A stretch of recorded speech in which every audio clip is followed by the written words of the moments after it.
გურჯაანის სპორტულ გამაჯანსაღებელ კომპლექსში წარსულში სახელოვანი ქართველი მკლავჭიდელისა და ღვაწლმოსილი პედაგოგი ზვიად ჩანყულაშვილის ხსოვნისადმი მიძღვნილი მეხუთე ტრადიციული ტურნირი გაიმართა. ადგილობრივი სპორტული გაერთიანების დირექტორის გელა დალაქიშვილის ინფორმაციით ღონისძიებაში საქართველოს თითქმის ყველა საუკეთესო მკლავჭიდელი მონაწილეობდა. სარეკორდო იყო თავად მონაწილეთა რიცხვით, მათი უმრავლესობა წონითი კატეგორიების მიხედვით პლანეტის უძლიერესი მკლავჭიდელის ტიტულის მფლობელია. ტურნირის გამარჯვებულები და პრიზიორები გურჯაანის სპორტული გაერთიანების მიერ დაწესებული მედლებით, სიგელებით, ფასიანი საჩუქრებითა და სამახსოვრო თასებით დაჯილდოვდნენ. საკმაოდ საინტერესო ტურნირია, საკმაოდ ტიტულოვანი მკლავჭიდელები მონაწილეობენ. ტურნირი ტარდება გურჯაანის მუნიციპალიტეტის მერიის და სპორტული გაერთიანების ეგიდით.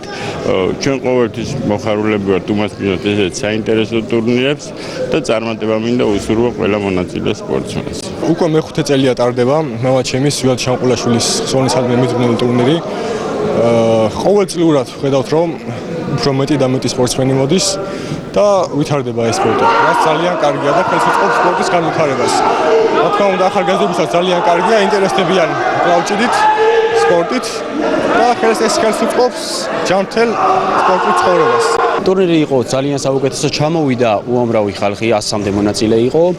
ვიმოდევნებთ, რომ შემდეგ წელში უფრო მეტი განვითარდება ეს ტურნირი. მადლობას მოუხდი ორგანიზაციას, გურჯაანს, რომ შანყულაშვილის საპატივცემულოდ ესეთი ტურნირები უკვე მრავალი წელია ტარდება, ძალიან დიდი ხანია.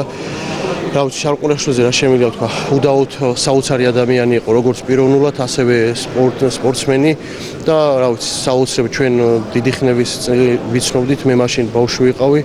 იქიდან დღემდე, რავი, მთელი სიყვარულით და დიდი პატივისცემით ვართ მაგ კაცზე განწყობილი.